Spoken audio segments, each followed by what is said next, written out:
Agora a gente vai falar sobre sonho. Dizem por aí que sonhar não custa nada, né, gente? Mas também não dá pra gente ficar só sonhando a vida inteira, né? Qual será o momento em que a gente tem que parar de sonhar e tomar uma atitude pra transformar esse sonho em realidade? Quanto tempo será que leva isso? Depende de cada pessoa. A gente vai conversar sobre isso agora. Um bate-papo bem interessante pro primeiro dia útil do ano com Emerson Wesley Dias, que é coach. Tudo bem? Tudo bem. Seja bem-vindo. Obrigado pelo convite. A gente que agradece. Que papo bom esse, hein? Eu adoro. Ah, mesmo porque a gente fala sobre sonhos e sonhar é bom. Sem dúvida. Né? A gente nunca deve parar de sonhar, a gente nunca deve parar de acreditar. Só que não dá pra viver sendo um sonhador, né? A gente tem um momento em que a gente tem que cair na real e falar, e aí, quando é que esse sonho vai acontecer? Sem Depende dúvida. Exclusivamente da gente? Eu acho que tem. Tem os fatores que são internos, depende da gente, mas também tem as circunstâncias externas, que não dependem da gente, né? São fatores controláveis e não controláveis. Tá. Um exemplo claro, eu tenho um sonho de abrir um negócio, né? Como o pessoal geralmente, no momento de crise, repensa a carreira, enfim. E bom, quero abrir um negócio. Que tipo de negócio eu vou abrir? Né? Que tipo de produto, serviço eu vou vender? Quem vai ser meu cliente?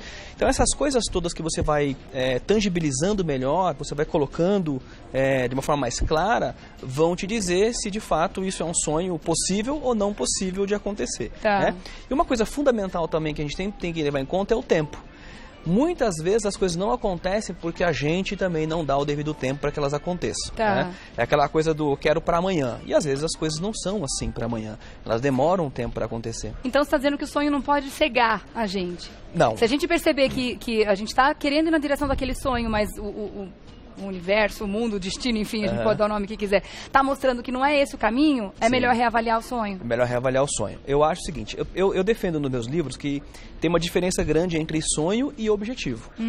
O que é o sonho? O sonho é aquela coisa da fantasia, da ilusão, né? Você sonha que você é verde, que você está voando. Então o sonho não tem limite. Tá. Agora, o objetivo tem limites. Porque, por exemplo, eu sonho que eu quero ter uma casa. Tá bom, isso é um sonho. Mas o objetivo é que tipo de casa, que tamanho de casa, Aonde, que cor de casa, onde, quanto vai custar. Então isso você começa a trabalhar fatores mais concretos que podem te fazer ir em direção a uma ação que vai fazer você realizar aquele objetivo que começou com um sonho. Então o sonho é fundamental. Transformar o sonho em objetivo é o primeiro passo. objetivo. Esse é o primeiro objetivo. Tá. Né? Porque o sonho é aquela coisa do ideal. Agora, o que é possível real? Então, o objetivo vai diminuir essa distância entre aquilo que é o ideal e aquilo que eu posso fazer. E o que acontece quando as pessoas estão ali pulando as 7 ondinhas, estão vendo os fogos, já fazendo aquele monte de promessa de ano novo?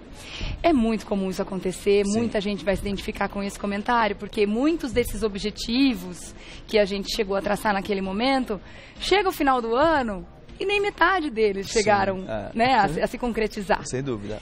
O que acontece nesses casos? Erro de estratégia? Também pode ser considerado um erro de estratégia. Eu acho também que tem um pouco de exagero, né? O pessoal pensa que fim de ano é Black Friday, né? Então você tem que fazer, prometer e comprar tudo que você precisa comprar. E na realidade a gente tem um problema que é a limitação do tempo. A gente só tem 24 horas por dia. Por mais que a gente queira fazer muitas coisas, nem sempre vai ser possível. Então muitas vezes as pessoas prometem coisas que não cabem na agenda delas. Não podia ter prometido. Não podia, né? E aí você fica depois com a sensação de frustração porque não fez o que prometeu.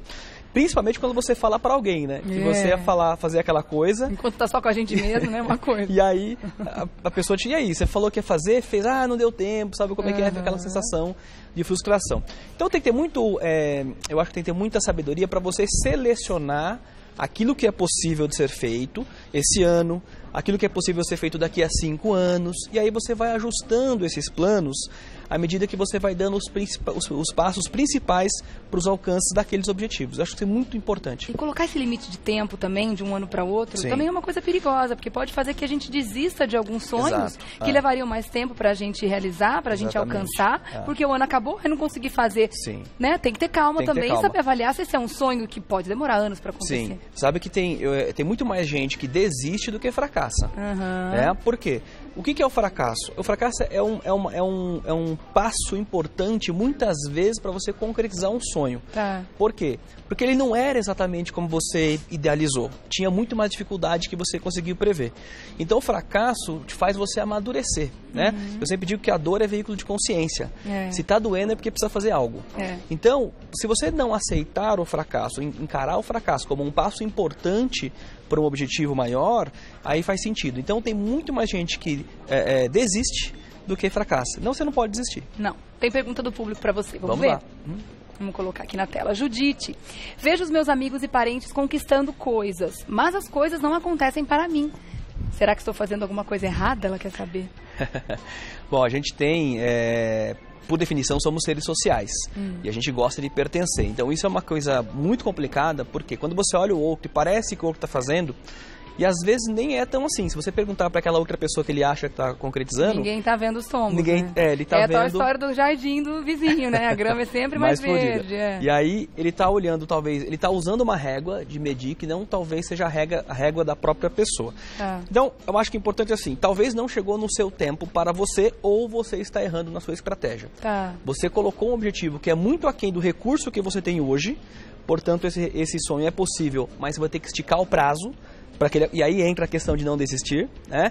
Não é possível em 2017, mas pode ser possível em 2019. Até que ponto eu quero de fato esse objetivo, esse sonho? Eu quero muito, então vale a pena esperar 2 anos. Não vale a pena você desistir no primeiro semestre. Normalmente as pessoas que realizam mais sonhos, que alcançam mais objetivos, são bons estrategistas e não tem problema de autoestima? Tem, eu acho que isso influencia muito, né? Porque essa coisa da autoestima é muito importante, porque às vezes você sonha alguma coisa e quando você vai executar, você fica olhando para as críticas muito mais do que para você mesmo. E o medo paralisa, né? E muitas vezes você tem uma coisa muito boa, só que o mercado, o momento ainda não é favorável para aquilo.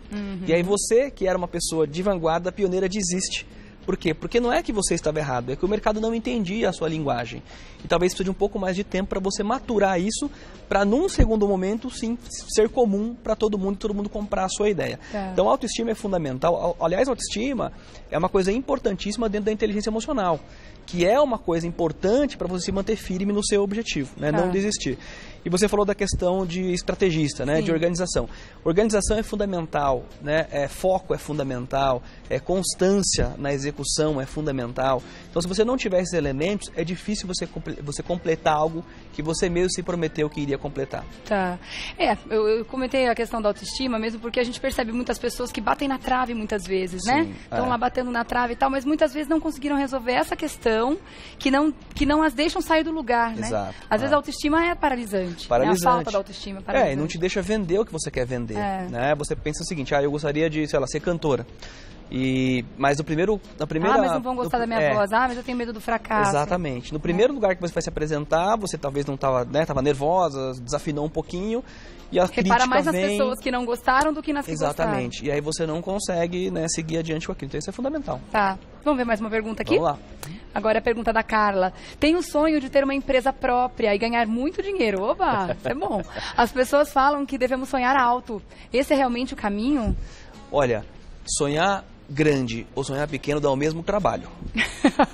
É verdade. Então... Mas tem aquela história do tombo, quanto mais alto a gente sonha, mais alto a queda, queda, mas o sonho ainda está no pensamento, né? Não começou a ser executado. Então, eu acho que assim, você tem que sonhar alto, mas você precisa ter consciência de que esse sonho alto, você precisa construir etapa por etapa, né? Sempre começa pequeno. Você pode chegar no 7º céu, mas você vai de degrau em degrau. Não tem como você dar um pulo do primeiro já para o 7º. Então eu acho que o sonho grande é uma coisa importante, porque isso te mantém motivado, né? Você pensa sempre o seguinte, olha, eu quero esse sonho grandão, mas esse sonho grandão ele é composto de vários sonhos menores. Várias etapas. Que compõem esse sonho grandão. Então é importante você ter isso. E outra coisa, né? Ninguém fica motivado em ter o que já tem. Então, se você coloca um sonho muito pequenininho, que você realiza, saindo daqui, vai ali e realiza, não tem graça. Então, isso não te dá a sensação de que você pode fazer mais coisas. E quando você coloca uma elasticidade maior, você coloca, não, esse sonho aqui é uma coisa que eu não tenho hoje, é bem difícil, mas com o tempo eu vou consegui-lo, esse vai ser fundamental para você conseguir o 3º, 4º, 5º, 6º, 7º sonho grande. Então, sonhar grande dá o mesmo trabalho que sonhar pequeno. Então, vale a pena sonhar grande.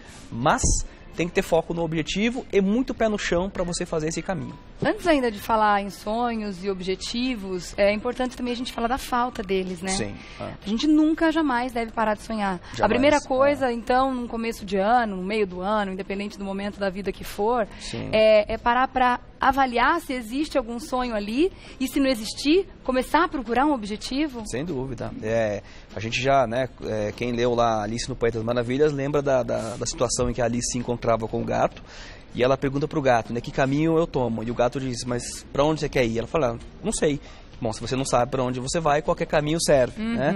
Então você pode pegar qualquer direção, mas quando você tem um objetivo claro, então você não pode ir para qualquer direção. Você só pode ir para a direção que faça você se aproximar do seu objetivo. Então é fundamental, as pessoas que não têm um norte, geralmente são pessoas que estão vagando aí, né, para lá e para cá, sem saber muito o que quer da vida, para onde vai, acaba não saindo do lugar, porque fica andando em círculos e isso não vai te levar para frente. Muitas vezes não estão nem vivendo, estão só existindo, né? Só existindo, né? Aquela sensação de, né, o que eu estou fazendo aqui, um vazio, né? Não tem um foco, não tem uma agenda. Você não constrói uma agenda para dizer o seguinte, olha, hoje eu vou fazer isso, terça-feira isso, quarta isso, eu estou construindo a minha agenda. Quando você não tem objetivo, a sua agenda é vazia, porque qualquer coisa que aparecer você vai fazer. Fica o sabor do vento. Fica o sabor do vento. Tem mais uma pergunta para você, vamos ver aqui? Pode mudar. Fabiola. Tenho 2 filhos e sempre tive o sonho de trabalhar em casa para poder ficar mais perto deles. Aliás, esse é o sonho de muita gente, né? No começo de 2016 eu pedi demissão, mas foi um ano muito difícil financeiramente e me arrependi. Tenho medo de tomar novas decisões, me arriscar novamente e falhar de novo. O que faço? Aliás, eu imagino que a história da Fabiola se assemelha à história de muita gente, porque 2016 foi um ano muito difícil. Muitas pessoas perderam seus empregos, muita gente não foi nem... Com a questão da Fabiola foi o livre-arbítrio, né? Mas muita gente perdeu mesmo sem querer, né? E aí ficaram se sentindo perdidas, né? E totalmente sem objetivo. Isso tem a ver com aquilo que eu falei de questões externas e internas. Ela tomou a decisão, interna. Só que o mercado estava muito ruim neste momento. Portanto, levou uma frustração de não ter conseguido fazer o que ela queria. Então isso é fundamental. Veja só. Depende de mim? Sim, mas também depende da construção de um ambiente. O mercado então foi parte de falta de planejamento, por exemplo? Ela falou assim, olha, eu quero pedir demissão e ficar mais tempo em casa, mas o momento não é bom, então é melhor esperar mais um pouco? Poderia, no sentido de, por exemplo, ela construir uma reserva para aguentar um período maior. Por quê? Por exemplo, se ela construir uma reserva financeira que só durou um ano, acabou o prazo. Então tem que voltar agora para uma outra atividade. Mas se ela tivesse previsto que, poxa vida, está muito ruim o mercado, então vai ser muito difícil eu conseguir ter esse patamar de renda, então teria que ter construído uma reserva maior para aguentar um pouco mais de tempo, porque o mercado realmente, para 2016, foi muito ruim. Então, não é só o que eu quero, também você tem que combinar com os russos, né? Tem que saber se o mercado vai comprar aquilo que eu quero. Ela falou uma coisa que eu achei interessante, que ela se planejou para isso, ela gostaria disso, mas percebeu que depois não era bem assim. Ela se arrependeu. Isso é fundamental, porque a frustração é muito importante, você levar isso como aprendizado. Né? O Freud já falava do princípio do prazer e do princípio da realidade. Quando eles não batem, quando a realidade não é igual àquilo que eu planejei, vem a frustração. E a frustração é importantíssima, porque você cresce com ela. E você já sabe o que você não pode fazer. Você já aprendeu uma lição. Lembra que eu falei, tem muito mais gente que desiste, né, desiste do que fracassa. Fracassei na primeira tentativa, não tem problema, aprendizado. Não desista. Vamos fazer a segunda tentativa. Talvez o momento não foi o melhor, não impede que daqui a 2, 3 anos ela tome essa mesma decisão e aí sim seja o momento acertado. Mas se ela desistir agora, acabou. Ela não vai saber se deu ou não certo. Por quê? Porque ela desistiu, né? Você não pode encarar o fracasso como o fim da vida. Não é isso. A vida só termina quando alguém apita lá os 90 minutos e, bom, agora você vai sair daqui, acabou. Mas enquanto a vida é a esperança. É verdade. E enquanto a gente tem sonhos, né? Enquanto a gente tem vida, a gente tem sonho. Enquanto a gente tem sonho, a gente tem esperança. Então a gente não pode nunca parar de sonhar. Os sonhos podem ser renovados, sim. Os objetivos devem ser renovados. Sem dúvida. Mas, como você disse, desistir jamais, né, gente? Então vamos continuar sonhando e vamos alcançar. Quero agradecer demais. O bate-papo foi ótimo com Emerson Wesley Dias, é coach. Quero mostrar esse livro também muito bacana que você trouxe aqui, também dando uma ajuda aí para o pessoal organizar as finanças, né? Correto. O inédito, viável em finanças pessoais. Esse aqui, ó. Muito legal. Dinheiro o que tem caro, aqui? filosofia barata. A ideia é de que dinheiro caro, difícil, né? A gente sonha com muita coisa. Custa ganhar, né? Custa ganhar. E a filosofia barata é nesse sentido de que talvez a gente olhar para isso com um pouco mais de cuidado, um pouco mais de carinho, um pouco mais de agenda, talvez não seja tão difícil assim. De repente, o que está faltando é justamente só uma organização financeira para as coisas começarem a funcionar, né? É fundamental. Que pode ser um bom norte. Muito legal, então. Bacana demais. Tem Facebook, tem Instagram? Tem Facebook, sempre o Inédito Viável, né? Esse é o meu terceiro livro, então todos os livros têm o Inédito Viável, Facebook, Instagram e YouTube no canal, o Inédito Viável. Todo o trabalho está sendo divulgado por lá. Tá certo, então. Obrigada mais uma vez, Emerson. Obrigado Um ótimo ano para você. Para todos nós. E obrigada pelas dicas, hein? Obrigado. Foi muito bom.